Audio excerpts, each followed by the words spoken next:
Awesome! Welcome to Unscathed Life Podcast. Happy New Year, everyone. I am super excited to have you here.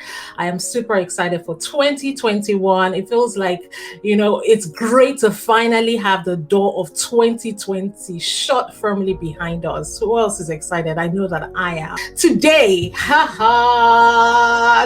you are in for a treat.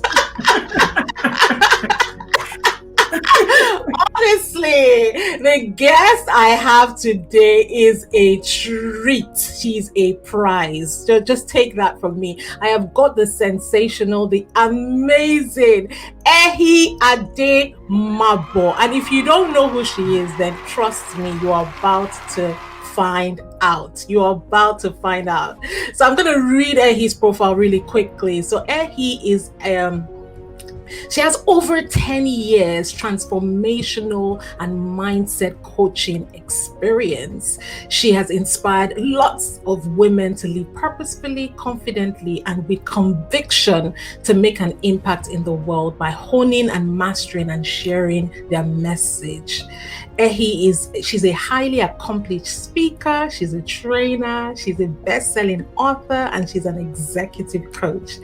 Ehi has done so many things. She has a broad experience and an incredible knack for engaging people quickly around their needs and goals, and by changing their subconscious beliefs and narratives, and she provides exceptional tools that foster growth. Ehi is a sought-after speaker, and she has delivered papers for the Poverty and Social Conference in Bangkok, Thailand, amongst other achievements. And she's a TEDx speaker as well, and she has featured on many global and international news media. So Ehi, I am super excited to have you today. Welcome to the Unscathed Life Podcast. Thank you for joining us. I am so excited, Tonbra. Thank you so much for having me. I cannot believe we're on here. Yeah. I'm so excited. I love it. It's been some time coming. I've been earmarking you. I've just been like, you know what? Ehi has to come, but I was saving you. I said, you know what? I want my guests to have like a sensational 2021. And I thought that there is no one better that can help them just get to that place where they can have, a wonderfully manifested 2021. So I thought I'll start it with you. So thank you so much. You. How have you been? How was Christmas for you? Holidays were amazing. Holidays were splendid. Tonbra, 2020 was an interesting year for everybody. Whether that's positive or negative, it was an interesting year. It was an unprecedented year. You could never have studied for 2020. 2020 crept upon us and like, shoot, I'm here. It was like something that wasn't in the syllabus. You get going to the exam hall and they ask you a question that I'm like, hey, what's going on here? I didn't study for this. I didn't prepare for this. What's going on? So the next time somebody asks you, where do you see yourself in 5 years? Be very careful. Like, it depends. It depends. We're going to have it here by like 2020. But it's incredible. I know you say that. And during the course of this podcast, we are going to find out that some people still manage to do some incredible things in 2020 nonetheless. So we're going to get that because I know that, you're going to share all of that with us. But I want to start from you. This is a question I always like to ask all my guests who come to the podcast. Who was Ehi as a child? Who were you when you were younger? Who did you want to be when you grew up? Oh dear, Tonbra, that's an interesting question to ask. Ehi is long ways away from what she looks like today. And this is why I believe that we can change our narratives. But before we talk about narratives, Ehi was a shy, proclaimed timid, naive, just a person who struggled with her self-esteem, struggled with loving herself, struggled with being out there, struggled with just being myself. I struggled with being in my own skin. I didn't like who I was. I definitely shied away from anybody getting to know me. I always tell the story about how guests would come to my house, like my father's friends would come over to visit, and I'd run upstairs. Immediately, I knew anyone was coming, I would run upstairs and go hide somewhere in the corner. And so my parents started to notice this pattern, like, is she okay? Back in the days, more than 30 years ago in the 80s, There was nothing like going to see a therapist, especially when you grew up in the year. There was nothing like going to see a psychologist. It was pretty much, this girl has an issue and this is what it is. So imagine growing up and thinking every day, what's wrong with me? Why don't I like to see people? Why am I so afraid? Why is there so much fear and anxiety around me? Like my own friends will come. Tonbra, I'm not talking. So my father's friends will come and I'd run away, but my own friends will come and I'd go upstairs and hide. And my parents, your own friends, my own friends would come to see me and I'd go upstairs and hide because I didn't want to see anybody. I'm not even sure what it is. To date, I don't know what it is, but I knew that I carried on this heavy story and narrative about my life of I don't want to see people. I'm not good enough. I'm quiet. I'm shy. I'm timid. I'm this. Wow. And those titles kept on following me. Wow. And I kept on manifesting more and more experiences that were evidence of the fact that I was timid. I was shy. I was not good enough. That is so interesting. That is so interesting. I love how you say the fact that you kept thinking those things and you kept manifesting it and it kept following you. Yeah. It became a part of my identity. And I carried it all through my teenage years. And I remember one day just getting tired of it. Let me tell you. This is the reason why when I hear about narratives, I'm so passionate, as you know, about mindset. I'm passionate about beliefs. I'm passionate about the stories that we choose to identify ourselves with. Why? Because they become our identity. So for the first 17 or 20 something years of my life, when I kept on saying, I'm this, I'm that, I'm this, I manifested more experience and more evidence to show that I'm this and that. But one day I remember just sitting down. Actually, it wasn't just that I was sitting down. I attended the University of Port Harcourt for 1 year before coming over to Canada, and I was in a fellowship, and the youth fellowship pastor. Oh, I didn't even know. Wait, hold up! I didn't even know you were in Uniport for 1 year. I survived Uniport for a year. Imagine a sheltered child, a child, person who does herself XYZ about herself, and then suddenly you're without borders. There's no walls. It's not like they don't exist, but they're not really there anymore. It's the way they used to be. Suddenly, you can do whatever you want to do. You can go wherever. I can climb I can get on a bike for the first time. The bikes, the Okadas. Yeah. I never was exposed to those things, and because my parents would be like, "What are you doing?" There's certain things that were not allowed in my home, just based on how we grew up. And so for the first time, I got in the car. Of course, I got burnt the first time, second time, third time, fourth time. I never tried it again. But I want you to understand where I was coming from. And so when I got into that freedom, so to speak, I felt like I was given an opportunity, a chance to take off that cloak, that robe of that identity and pick up a new one. And so we had this youth pastor who'd come around. I attended his church. It was a lighthouse fellowship. Who'd come around every 6 a.m. in the morning and tell us we have to go ring the bell and get people to come out and pray and preach and all that. And we did that at 5 a.m. in the morning. And then one day it was like an epiphany. I was like, what am I doing?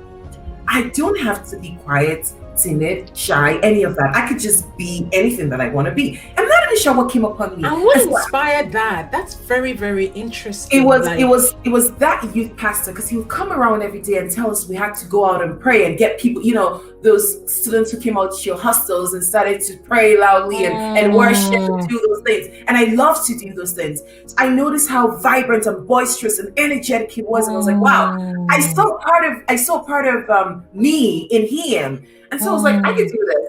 And it was like I literally took off this cloak and took on a new identity overnight. Okay, it wasn't a process. It wasn't I had to dig up limiting beliefs. It wasn't I had to go see someone for months. It was I literally decided a decision in that moment. I'm going to be this person. And so the next day I came out and I started to ring the bell. I started to speak loudly. I was like, guys, you got to do this. And that was it.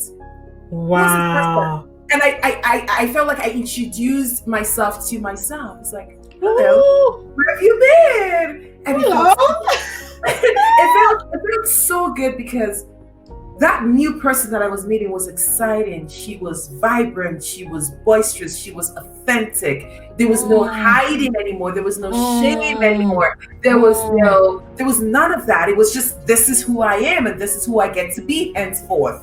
I love the fact that you can just decide to release that person that is on the inside of you, because a lot of people are walking around and they have their real selves trapped inside the person that they currently are. And I Yeah. love the fact that you just decided, and within that, you just did that. No notice. You don't have to Love serve it. any notices. You don't have to take any permissions. You don't have to go through any processes. You literally can just decide, I'm going to be this person.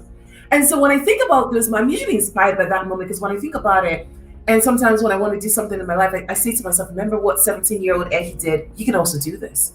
You don't have to be Mm. associated, or you don't have to hold on to the identity that people have given you. You can just decide and go for it. Yeah. I love that. I love that. And I love, so did you find that how did people, because I'm just trying to really, really dig into this so that my listeners understand it.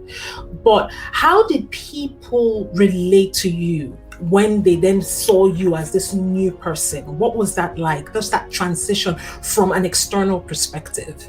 I think there's still a lot of shock. So you say, how did people relate to me? But it's still ongoing, because I got to tell you, I am a part of my high school WhatsApp group.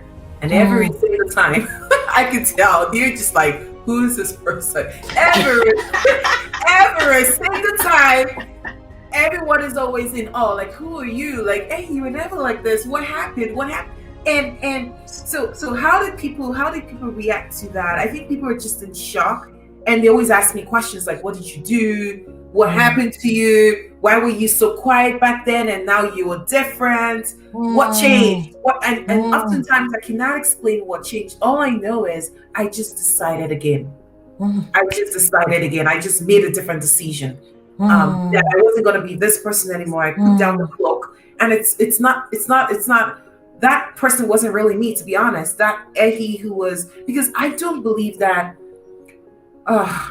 God wants any of his children to live in fear. So nobody can tell me that your authentic identity is one of fear and timidity and running away and guilt and shame. Nobody can tell me that. Because when I look back at that Ehi, I don't miss anything about her. I don't want to be her again. I don't feel any sort of way to want to be in the background again, you know? So that was not really me. It was like a chain just loose, and just the chain just got broken, and you never just soared, never to be returned back to again. Goodness. Never to be revisited again. I absolutely love that. So what else did you do when you went to Canada? Let's talk about your life a little bit. So I went to Canada at 7. I got to Canada at 17. Started to play around with this new identity. Occasionally should pop up once in a while and say, oh, you can just be relegated to the background. I'm like, no, I'm not interested. But I had those moments where it was like, do I just chicken out? And I still, if you know anything about me, I talk a lot about just that identity complex and identity crisis and imposter syndrome and comparing notes and all these things still pop up once in a while. But my journey, just being a young adult in Canada, I remember having just this moments of explosions, just bursts of, this is what I want to do, this is who I want to be, and making fresh decisions again. And one thing I found about myself is the process is important. The process is very important. But what works best for me is going cold turkey. Like when I want to make a decision, is going cold turkey. So I didn't decide to be a coach until maybe about 10 years ago. But before then, I did a couple things. I tried a couple things. I went to college, started a magazine with a bunch of my friends. We're really cool kids on campus, doing all these amazing things. Then it wasn't very popular to have magazines, so did a couple of all these things that put me out there. So I started finding out more. I started finding out more about myself. I was like, hey, you do like the spotlight, you do like being out there, you do like business, you do like entrepreneurship, you don't really want to work for anybody. But I wasn't quite sure, I wasn't quite clear so what I wanted to do. So my parents, of course, would tell me what I wanted to study, what I had to study. What they felt like all Nigerian parents, they'll tell you what you should This is study. what you have to study. Economics it is. Okay, let's do it for the parents. And then you do it and you graduate and then you find yourself in a job that doesn't feel aligned. Not just the job, the lifestyle, the life does not feel aligned to what you want. Ooh, you look say back, that again. Say that again. The life does say that again. It didn't feel aligned. Like the life that I was creating did not feel aligned to where I saw myself. Like when you ask yourself, where do you see yourself in 5 years or 10 years? You're like, even if I was the CEO of this bank, I don't want to be. I don't want to be the executive. I don't want to be the manager. I don't want to be. I don't care how much you pay me.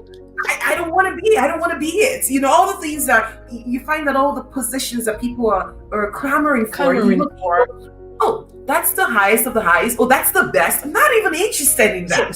So let us take a moment right now. So if you're listening to this, just based on what Ehi has said there, if the position where you are currently, whether it's business or, you know, in an organization, and if you look at the highest point within that place where you are, the trajectory, if you kind of extrapolate to the highest point, and if you don't see yourself there at that highest point, then you should really, really, really be making tough decisions now as to where you should be headed.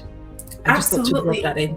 I think that's very important, Tonbra, because I mean, someone's saying to you, this is a promise, this is the life that we're building, and this is where we're going. And even when you see the brightest of the brights, the highest of the highs, the promised land doesn't look enticing. You're like, you want to pay me how much? $2 million to show up here 40 hours or 60 hours a week for the rest of my life? No, thank you. No, thank you. And no, thank you to the extent that I would take a pay cut. I would take a demotion. I will risk it all. I would risk not even having an income to break free, because it doesn't make sense. Why would you leave a 6-figure income job? So anyways, before I jump ahead of myself, so I started doing this work, did a bunch of IT consulting, which was amazing, good money, and I loved it. It wasn't horrible. I'm not one of those people that come here and sit here and go, 9 to 5 was horrible. It wasn't horrible. It was amazing, because I remember coming to that consciousness in my 20s. So I created my vision board at maybe 25. When my 4th year in college, I created my first vision board. Oh, let me tell you about that. So I'm sitting down in my apartment. I'm sitting down in my tiny little apartment in Toronto, one of the cities. I'm looking at my life. It looks nothing like what I want. I'm careless, so I don't apply for this thing I'm supposed to extend my study permit. So Immigration Canada is sending me emails now and saying, oh, you only have 1 year to stay in Canada. And I'm like, what? What do you mean? Like what do you mean?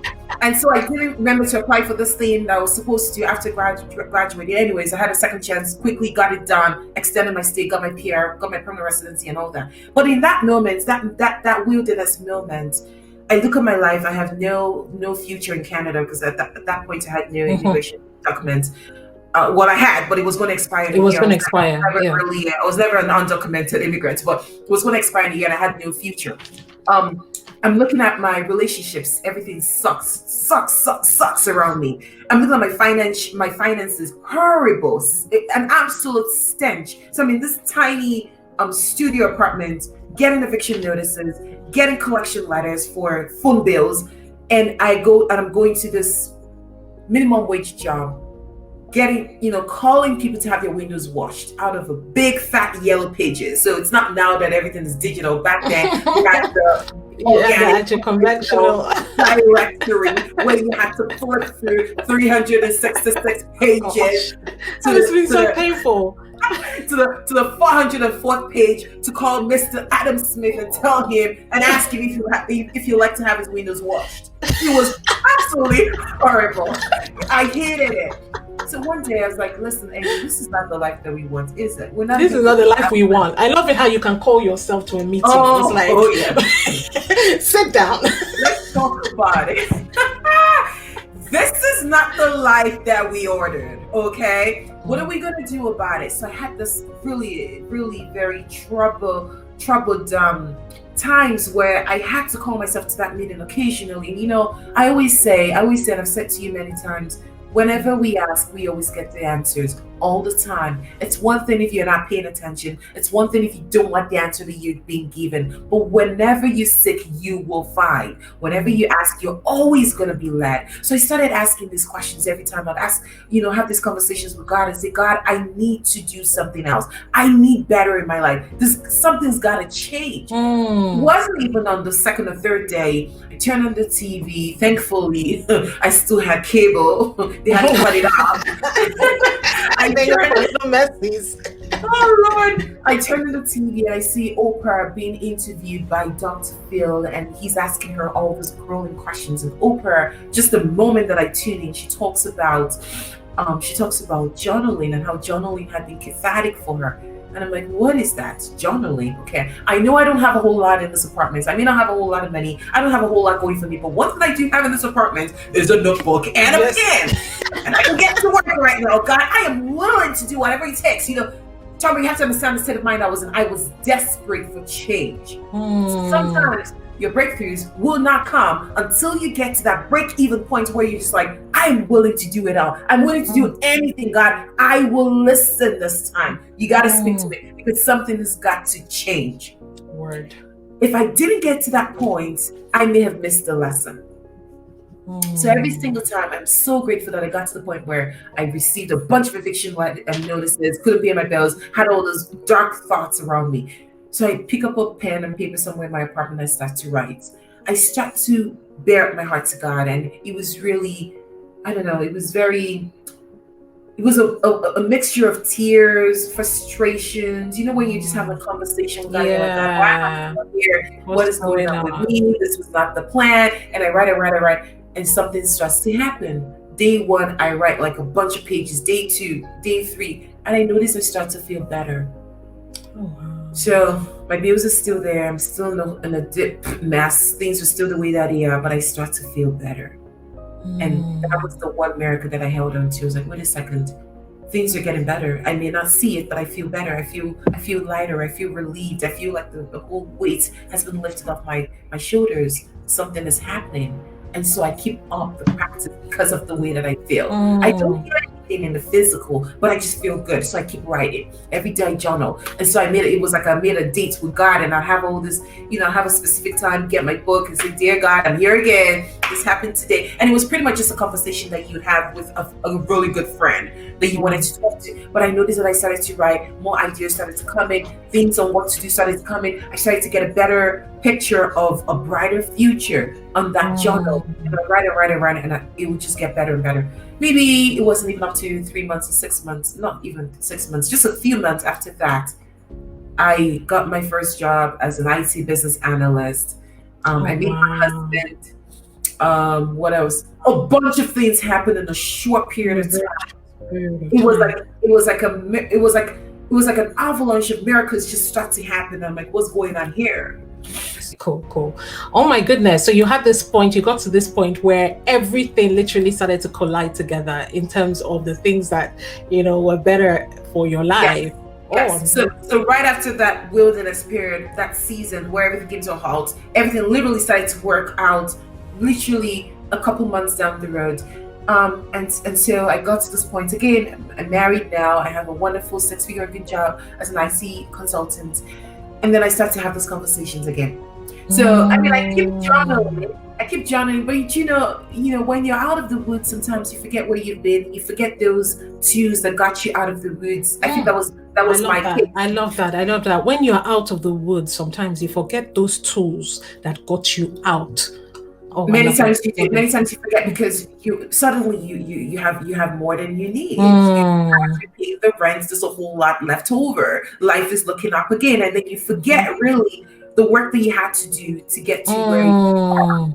You never, ever, ever forget the work. You never stop doing the work, whether at the top of the mountain or the bottom of the valley. You never stop doing the work. Why? There's always the next level. And you don't necessarily do the work for the next level. You do the work to maintain the work. You do the work to maintain how far you've come. Because we don't have maintenance culture. We get to Americas and we forget. We forget journaling, we forget meditations, we forget manifestations, we forget how to use your mouth to create. You forget how to do the work because suddenly you found yourself here. But if you keep doing the work, you find that your life just keeps getting better and better and better. But I forgot how to do the work. I mean, I just did it once in a while. And so I got to this point again in my life where it was like, okay, God, here we go again. The platoon again. I really love that you gave me this amazing job and this amazing husband and everything's looking good. But I still don't feel that fulfillment. I still don't feel good. What's going on? What else can I be doing? But all along, remember, I tried having a magazine in college, so I tasted entrepreneurship, and I knew the ups, I knew the highs, I knew how it felt, I knew the lows, I knew what I wanted at this point. So I started to take all those, courses and things to be a coach. I didn't really set out wanting to be a coach. I just had people come to me and I'll help them and I get all those results. I was like, wait a second, I could do something with this. So I took a bunch of courses and then I started to work my way through. And then a couple of years passed, things happened. Got all this amazing results in my life. And then I decided I had my son, I decided I wasn't going to go back to work again. I made that decision, like, I'm done. I'm not going back to work anymore. And I made that decision not because I was comfortable. I didn't make that decision because suddenly my business was making money. Actually, my business wasn't making that much money at the time. But I just knew what I wanted. I knew. I love that. I was very clear on what I wanted. I love that. I didn't know the how. I just knew that I didn't want to feel this way anymore. I didn't want to feel caged up anymore. Because I'd go to work as a consultant and I find that out of 40 hours in a week, I'm spending maybe 15 hours of someone else's time on my business. There was nothing to do, but there was nothing to do at work, but I couldn't stop thinking about the things I wanted. I couldn't stop thinking about coaching. I couldn't stop thinking about drafting up programs and helping people and coming up with all these things to help people. I couldn't stop thinking about it, so I knew that it was time to make a change. So for anyone who's listening, because I often get this question, when do you know when it's time to leave? I think when the thought of not making any income doesn't scare you anymore, it's okay to leave. Meaning that it was okay. I got to a point where I could walk away from a 6-figure income job to a complete uncertainty. I could not live with myself anymore. I could not live with the fact that, you're making all this money, but look at you, you still feel empty, you still feel not fulfilled, you still feel like you're not doing anything in the world. All this money. And so the money made no sense. The money made no sense. I love that. That's a quotable quote. The money made no sense. You get to a point where the money that you're making actually doesn't make sense. Whereas when you're doing it in purpose, when you're doing it, you're making money and you're fulfilled, the money makes sense. Even if you're not making as much. Because remember, I wasn't making as much, but I just felt happier. I felt, sometimes you can articulate what you want, but you know how it feels. You know how it feels because there's a memory of it before. Okay. So many times we have to take stock of how we feel. How I felt working in my business, even if I wasn't making that much, was very similar to how I felt when I made some of the best decisions in my life. So many times you don't know what you want, but you know how you feel. And so you can use your feelings as a compass to guide you and steer you in the right direction to say, you know what, I don't necessarily know that this is a logical decision, but I like how I feel. I like how I feel when I have conversations with people. It's funny, I was just having a conversation with my own coach a couple of days ago, and I was saying to her, I like how I feel when I do certain things. I like how I feel when I'm doing this. And I was listening to things to her, and it had nothing. None of it had nothing directly to do with the core of what a business coach does, of what a mindset coach does. However, those things end up building my business. Oh, wow. So I'm talking about feelings now as a compass because sometimes we miss it. Like feelings are like our internal conscience that God is using to speak to us and God is using to guide us. Because we've been trained to step away from bliss, step away from pleasure. You hear it all the time.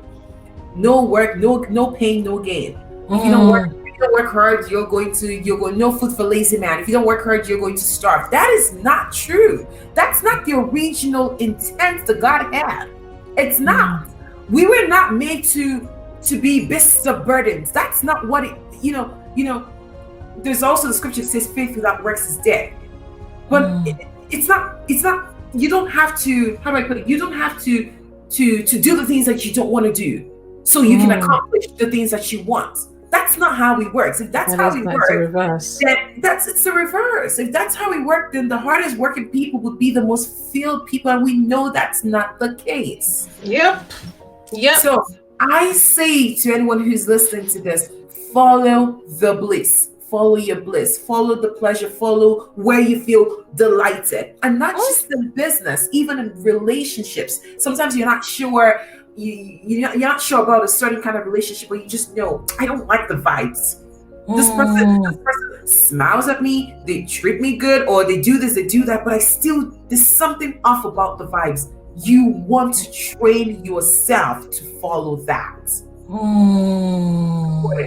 You want to train yourself to follow that, because the miracles, the doors that God is trying to show us and open to us, is often tied to that internal compass. Sometimes it's not even a feeling. Sometimes it's just a nod. Sometimes it's unconscious. Sometimes it's an intuition. It's an intuition sometimes. But we describe those because we're all about this energy of do. What is written, what is logical. But women, God has given us a lot of abilities and powers to not even do too much, but just feel, to lean in. And you're like, yes, and sometimes it's that witness of the Spirit of God just speaking to you, and you deciding to do something else is just ignoring that feeling, and that is trying to guide you to where you want to go. I love that. Thank you so much for elaborating. So one of the things I was like completely elated to have you on for, because I was thinking I want to speak to Ehi about manifestation, and I know that you've touched on it. So one of the things that we do on the show, I say, living the unscathed life is the intentional manifestation of your highest self. Yes. Regardless of your circumstance.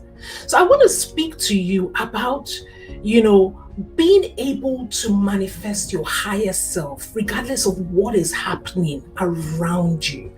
I love what you talk about, that analogy around just that description around following the bliss. But sometimes what happens when you are trying to manifest something that is higher and the circumstances around you are almost like trying to pull you down? How do you do that? What are some tools that you found effective? What are some things that you can advise from a mindset perspective that can help my listeners manifest their higher selves? So Tonbra, I think that sometimes the reasons why we have very many issues with manifesting is because we're not even clear on what we want. We talked about 2020 being a turbulent year, and it was an amazing year for me. It was one of my best years, actually. And I think about, I want to hear about some of the things you got up to as well, but we will get to that. So one of the reasons why we get sucked into, it feels like an uphill battle to manifest. Manifestation is a natural thing to us as human beings. We're always manifesting, because sometimes when we talk about manifestation, some people try to complicate it and make it look like it's something external or something outside ourselves. No, it's an extension of who you are as a child of God. Every single time you open up your mouth, you're manifesting. Every single time we're having this conversation, we're creating. We're in the process of creation, and creation is manifestation. So how do you manifest when everything seems like it's caving in on you? First off, you want to be sure, you want to be clear, you want to be grounded and rooted on who am I, what do I want? You're not sure who you are. The media will tell you who you are. Instagram will tell you who you are.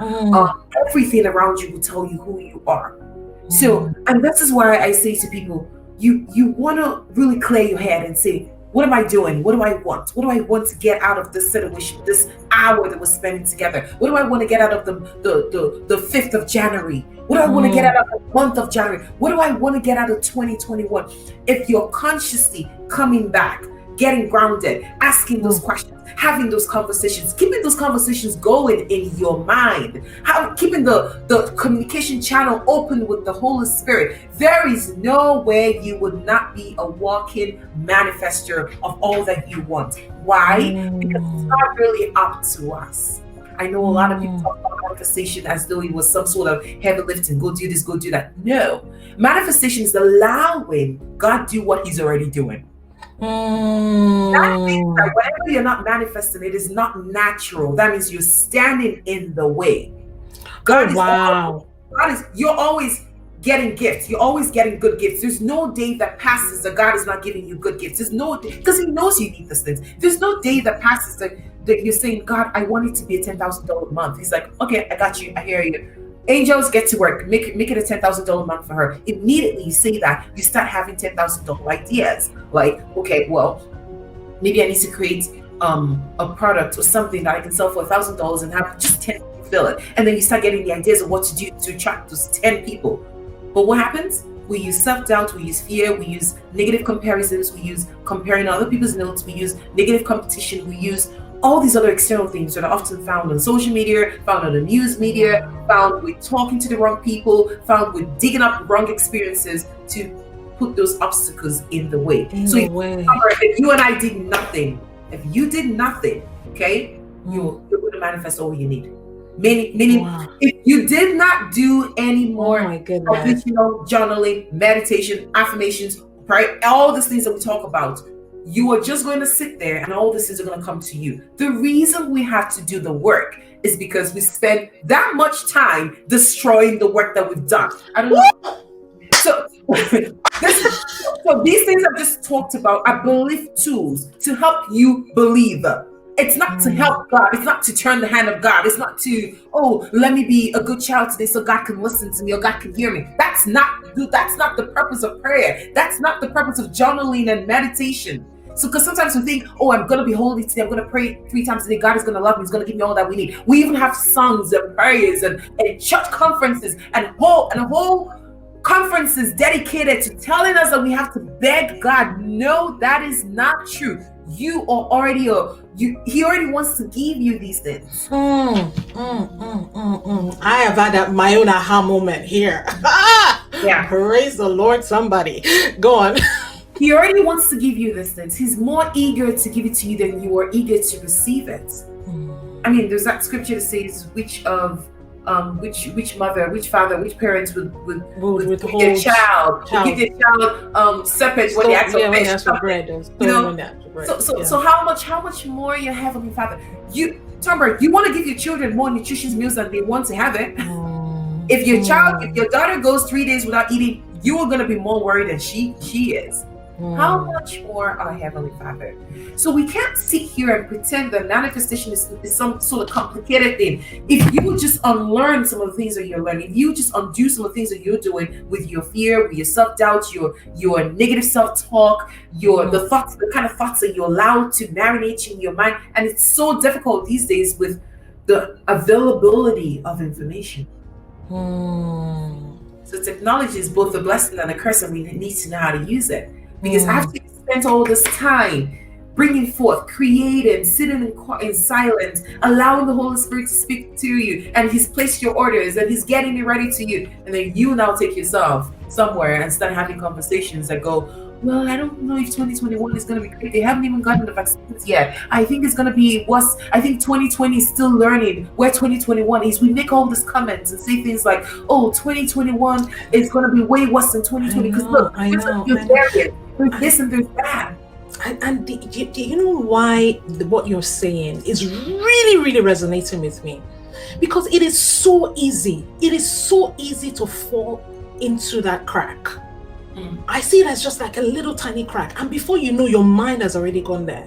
Like, I was having a conversation with one of my good friends yesterday, and I was just speaking to her, and I don't know, from one way I was fine, we started this, everything was okay, and I just started, it was just like that. I started thinking, oh my God, how is this going to happen? And I just saw myself just going down a hole of self-doubt. Yes. And it was just like, and I woke up again today, and everything, it looks like everything was better again. I just thought to myself, what was that?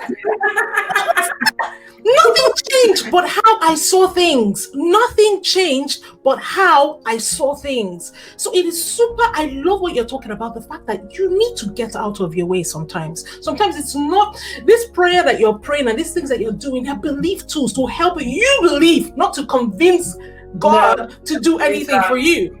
Oh wow, it's so powerful. I hope you guys are getting that, because I'm having goosebumps here.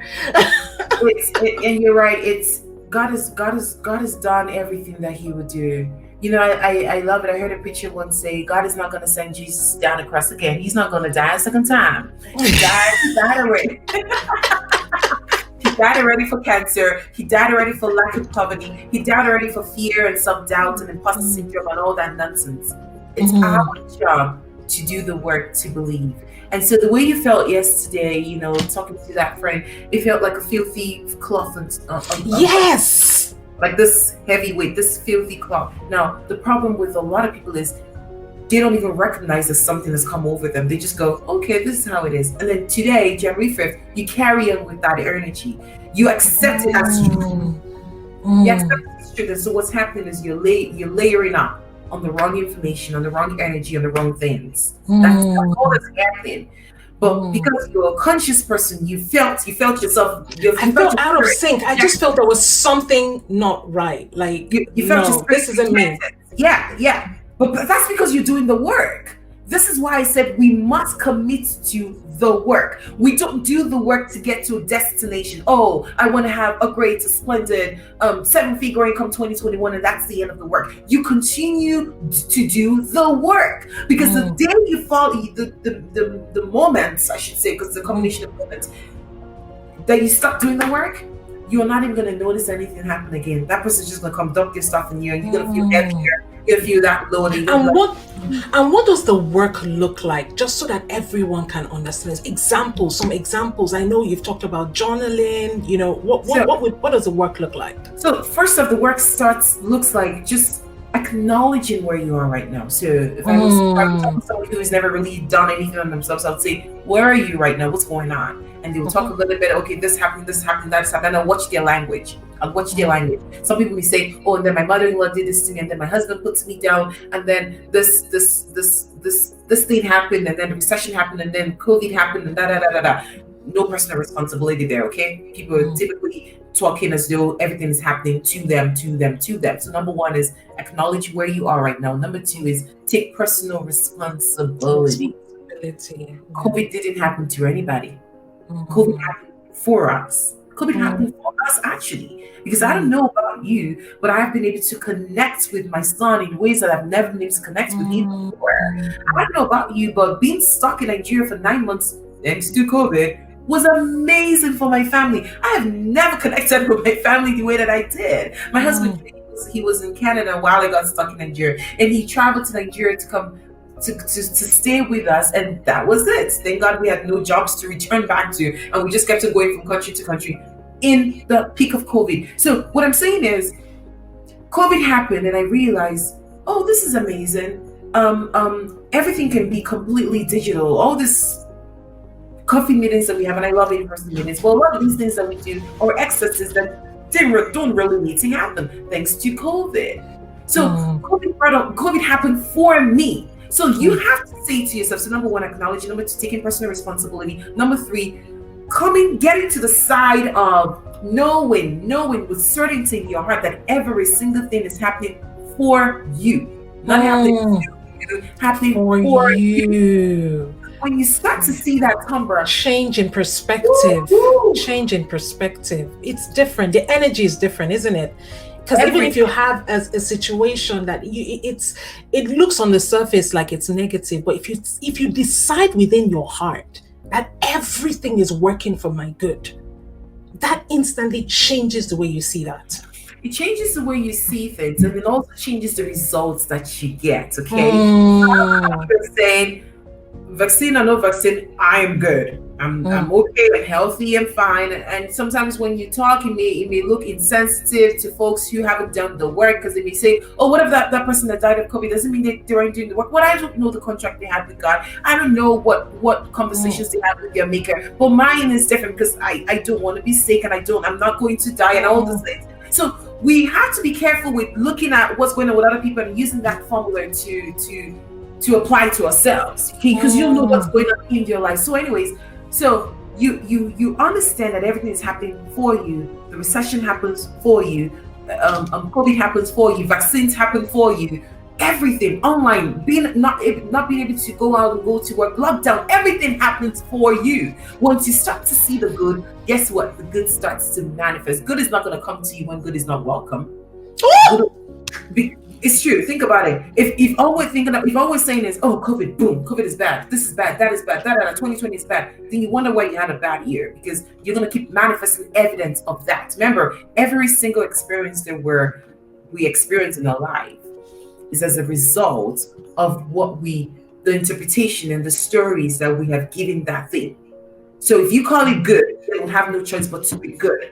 But if you keep saying it's bad, it's negative, it's not good, then you're going to see the side that it's not good and negative and bad. Because what you call forth has to be brought to you. Because remember, you are God. You are a manifesting engine. You're always manifesting, right? So powerful.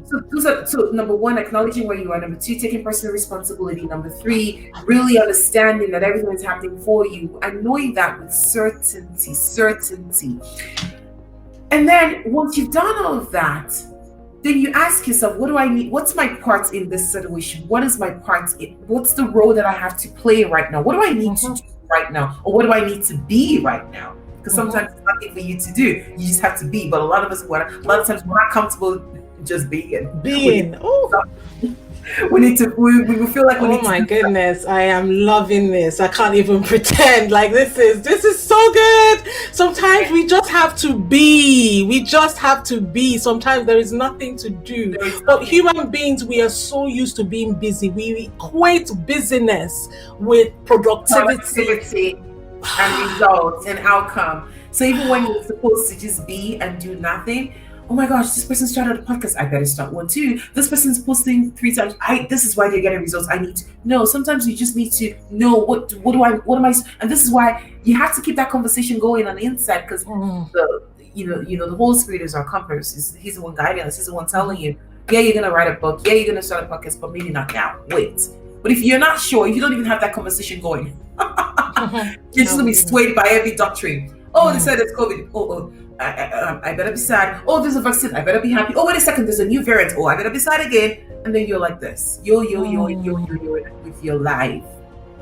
And then you don't know the importance of just sitting still and allowing things come to you, allowing the ideas to form up, to manifest, to take shape. You're scattering these things with all the doing that you're doing, because the doing you're doing is not really helping you, okay? The doing you're doing, you're just doing it so you don't feel bad for being still, because we've been trained that when you don't do anything, you are lazy. So you need to unlearn some of those paradigms, because a lot of them are lies and false.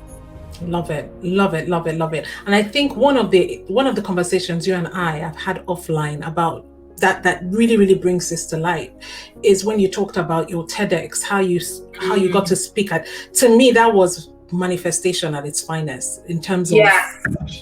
That's a fine example of when you don't have to do anything. So I've shared this with anyone who cares to listen. I've been wanting to be a TEDx speaker for a very long time. If you know anything about me, I said I have to be a TEDx speaker. And it's not even so much now in retrospect that the TEDx stage was, because when you get it, you're like, oh, was that everything? Okay, that's all right. That's okay. It wasn't that serious. But I built it up in my head to be this important thing, this thing that I've got to do. So I speak about it so many times. I even set up a mastermind of accountability, because I had a girlfriend of mine who also wanted to speak in TEDx. So every Saturday morning we'll come together and make apply for 2 hours on Saturday mornings, just so we can get TEDx. I had it on my calendar, apply for 5 TEDx's today, do this. And I did all these amazing things, which were great, because this is what they tell you to do. You have to set goals and you have to work towards achieving them.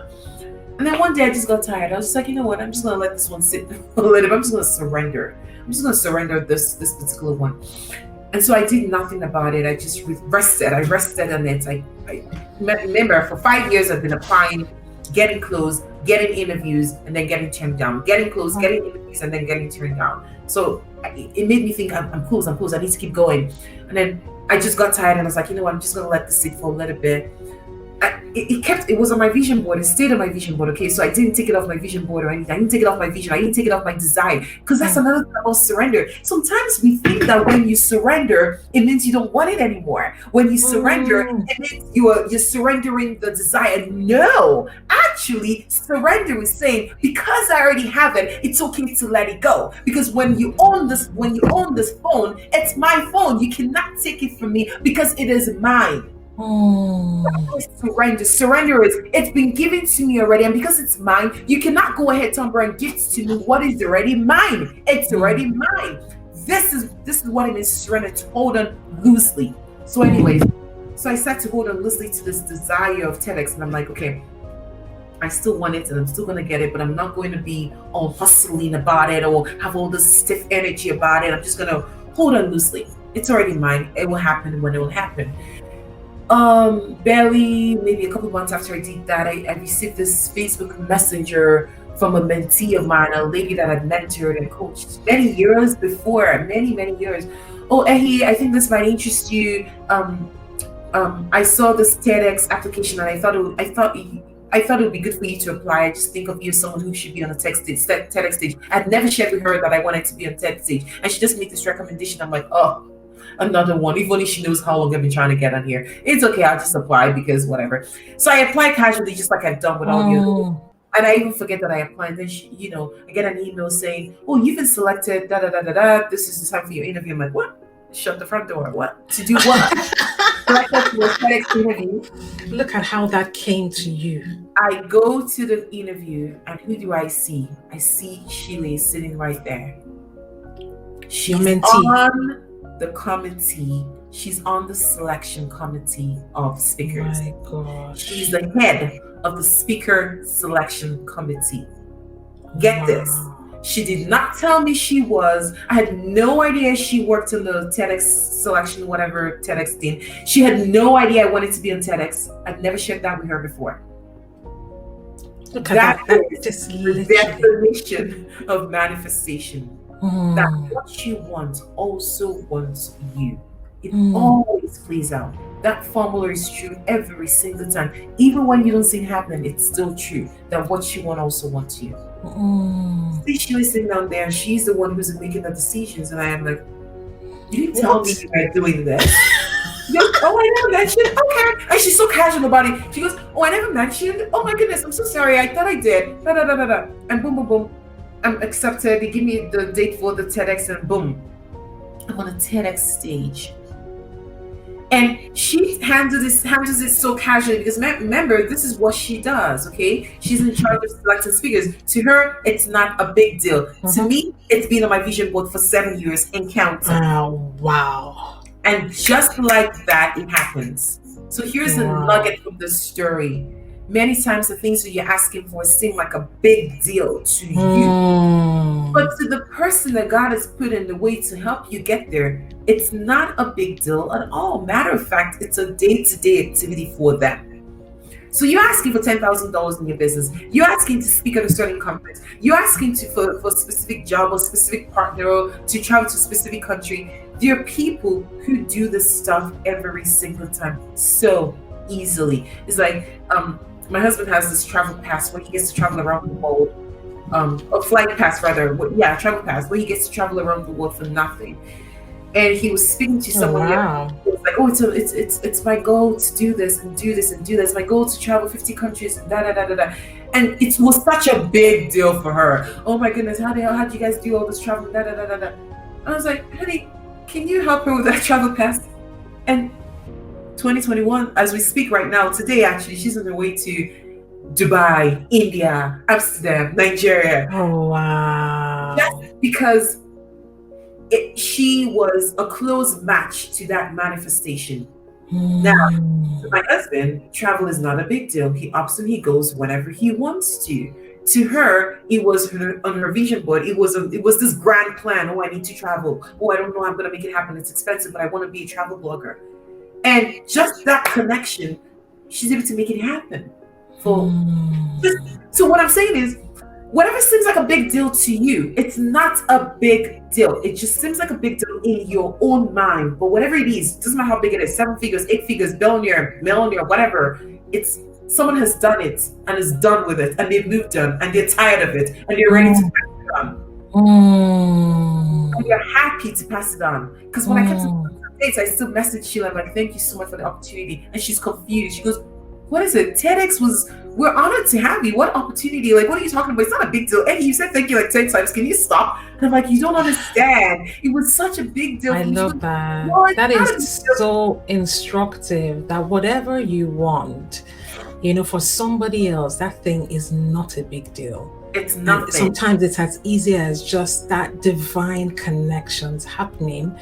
And sometimes it's not work it isn't work that make those connections happen. Many times it's not work as we define it to be. Yes, you have to take divine inspired action. Yes, I had to apply to TEDx's to be in that manifestation. Because when you have a formula in your head, you have to do XYZ. If you don't do XYZ, then you may not get the outcome that you require, because that's just a formula that you've made up. I know people who don't think that they need to work more than 40 hours a week to get to $1 million, and they do every single time. But that's their own formula. But I also know people who think that they need to work 100 hours to make way less than that. They have to lose time with their friends and family. They have to hustle and lose their health. They have to work, excessive number of hours just to make 6 figures. But me, I haven't done that much. So, but for my next level, I also know someone who's like, this is easy peasy, what you talking about? So I want us to think about what that next level is for your life right now, whatever that next level is. Think about what that next level is and realize that it is easy peasy. Because once you call it easy peasy, then it stops being this mountain of mysterious the mysterious thing that I have to manifest. When you know that it's easy peasy, and you're just maybe sometimes one conversation away, sometimes one action away, sometimes one stillness away. One stillness away. You stop to run the rat race. You stop to look at what I'm doing. You stop to compare yourself to social media. You stop the negative comparison. You stop everything, and you just still relax. God, how can I get blah, blah, blah? And all the ideas will come to you. I mean, of course, my friend had to open her mouth to tell me how does Ade travel around the world all the time. And your friends too, she's cool. She's really good friends with me. And she asked them, I would like this. She had to ask. She had to go through the process of him getting her the pass and all that.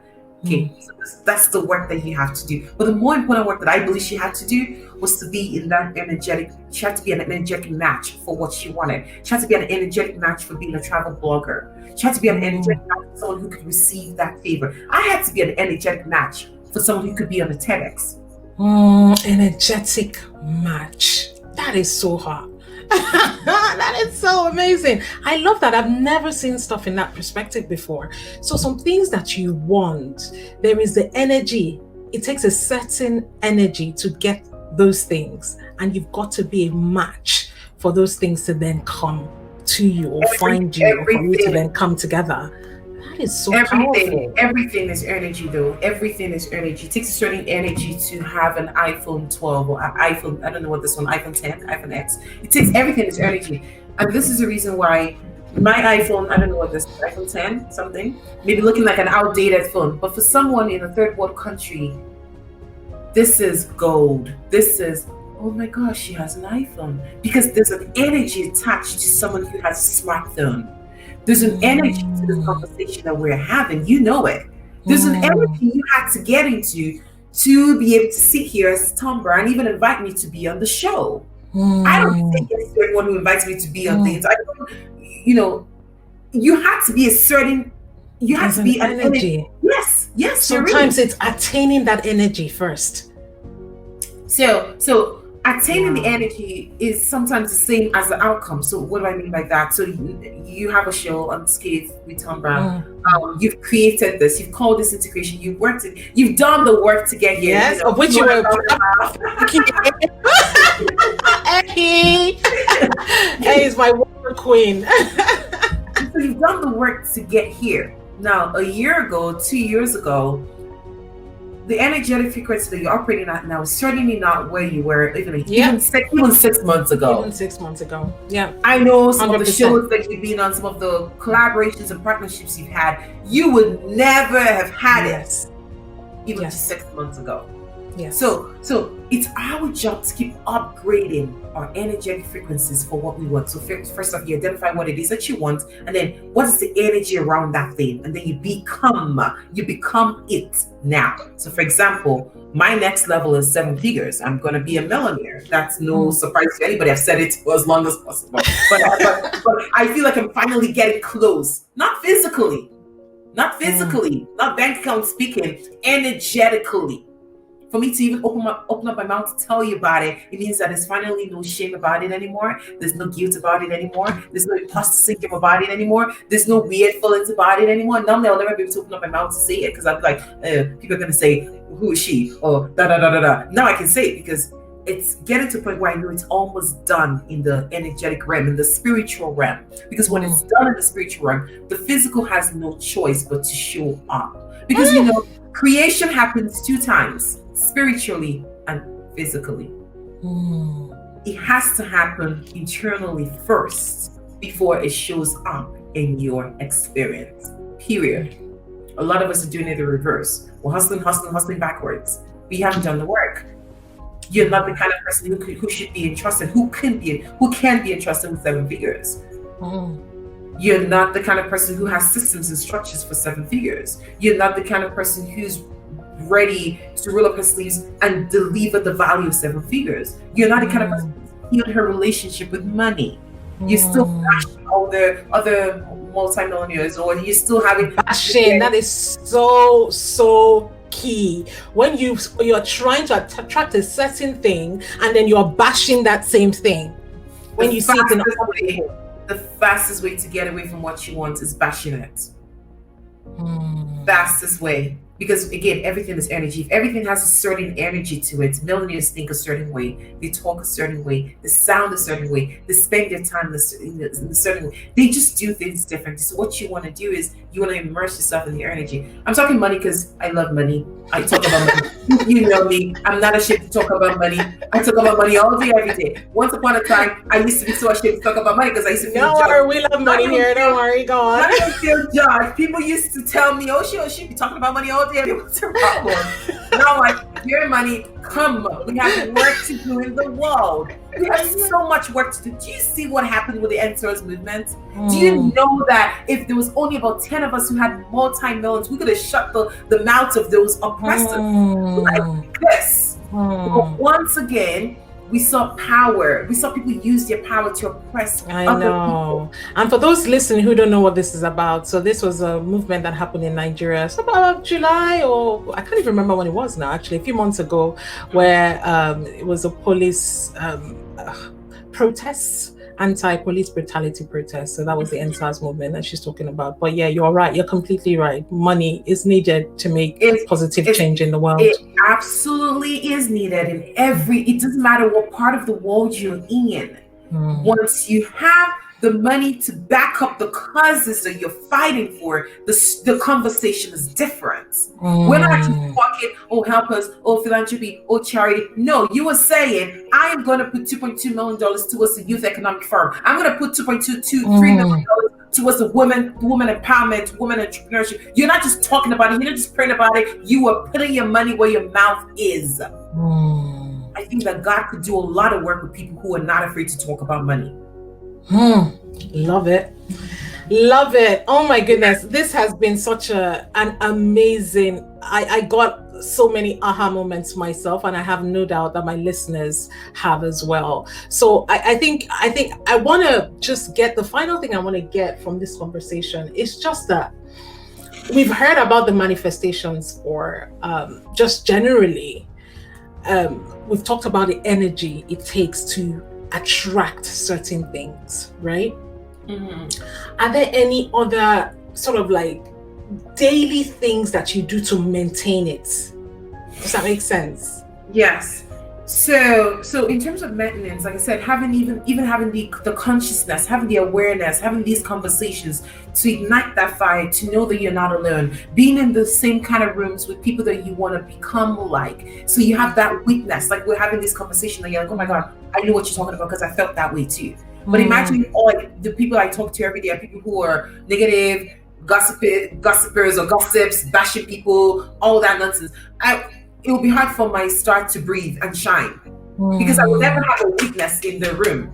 So the fastest way to maintain what it is that you want is to put yourself in the company of people who are on the same path as you. Listening to podcasts, minding the rooms that you're in, minding the conversations that you're participating in, whether that be online or offline, minding some of the things that come to your eyes, your ears, your senses. Because one of the fastest ways to change or to manifest, whether negatively or positively, is to really soak yourself in the experience of what it is that you want. Love it. Love it. Love it. Honestly, Ehi, this has been such a fantastic conversation. Such a fantastic conversation. Thank you so much. I'm just going to let you say the closing words. I know. So guys, first of all, guys, you guys listening to this, I want you to literally, if you listen casually, first of all, you shouldn't have. So now that you know how amazing this conversation was, go back with your journal, take notes, because what I want for you is for 2021 to be an amazing year. So you have heard what Ehi has said. You need to be clear on what you want it to be from the onset. Straight off the bat, you need to be clear. So you need to take notes. What are you manifesting this year? Who are you going to be at the end of 2021? You need to ask yourself that question right now. And then start to do those things, the great nuggets that Ehi has suggested, so that you can chart your course towards that. Start to absorb that energy. Start to be that person so that you can actually manifest it on the outside. I absolutely love that. And I think with this, you guys are set for the year. Come on, let's go. We're going to hear testimonies off of this. Absolutely. But yeah, this has been so powerful. Ehi, I just want you to close us out, just let us know whatever is on your mind. Just drop it and just close us out. So I'm just gonna say, very simply put, you can change your mind at any time. We started this conversation talking about how I changed my mind. I didn't want to be this naive, timid, shy person anymore. I wanted to step away from the back of the room to the front of the room, and I didn't have to take no permissions from anybody. I didn't have to do any course because I didn't have to do anything. There was no process. I just went from the back of the room to the front of the room. So whatever it is that you don't like right now, you can change it. You can change your mind at any time. No one's going to beat you for changing your mind. You can decide, you know what, I no longer want to struggle with money anymore. I want to be I want to have rich bitch energy. And girl, you do it. I no longer want to be this way anymore. I now want to be this. There's no notice. You don't have to serve anybody notice. You just show up and you just be in that energy of the person that you said you want to be. Yeah, I love it. So powerful. Thank you so much. This has been so great. Thank you everyone for joining us on this episode. Thank you, Ehi. This has been fascinating, and we love you here on the Unscathed Life podcast, and we can't wait to get you back. Thank you so much. Thank you so much.